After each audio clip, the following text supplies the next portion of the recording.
Hello guys, நான் தான் உங்கள் அட்வொகேட் குரு. இந்த வீடியோவில் என்ன பார்க்க போகிறோன்னா, ஒரு நண்பர் கேட்டிருந்தார் பிசிஆர் கேஸ்னால் என்ன ப்ரோ அப்படின்னு. அது சொல்கிறேன் கைஸ். பிசிஆர் கேஸுங்கிறது வந்து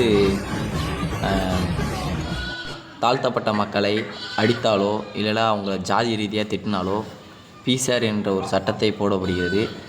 அதுவும் இந்த பிசிஆர் கேஸ் மட்டும் சில பேர் பொய்யாகவும் போடுறாங்க, சும்மா சண்டைனாலே அந்த கேஸை போட்டுறாங்க.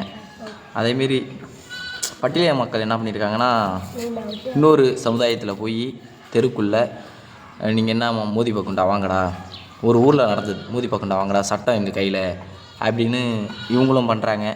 அவங்களும் ஜாதி ரீதியாக இவங்களை திட்டுறாங்க, இவங்களும் அவங்கள ஜாதி ரீதியாக திட்டுறாங்க. இதில் என்ன இருக்குன்னா கைஸ், ஒன்றும் சொல்கிற மாதிரி இல்லை.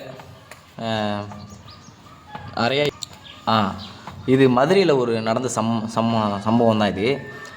இதில் என்ன இருக்குன்னா, சில பேர் வந்து பணத்துக்காகவும் இந்த பிசிஆர் கேஸை வந்து போடுறாங்களாம். ஏன்னா அப்படி தான் இருக்குது. இதில் பணம் வந்து கவர்மெண்ட்லேருந்து இந்த கேஸ் போட்டால் பணம் கொடுக்குறாங்களாம். அதனால் பணத்துக்காக ஒரு கும்பல் இருக்குது அப்படின்னு சொல்லப்படுது. ஆனால் பிசிஆர் கேஸுங்கிறது வந்து போட்டுடலாம்.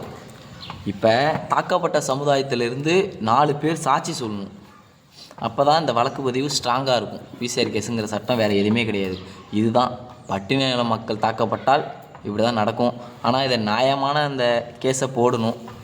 இது வந்து சட்ட ஒழுங்கு சரியில்லை, அவ்வளோதான்.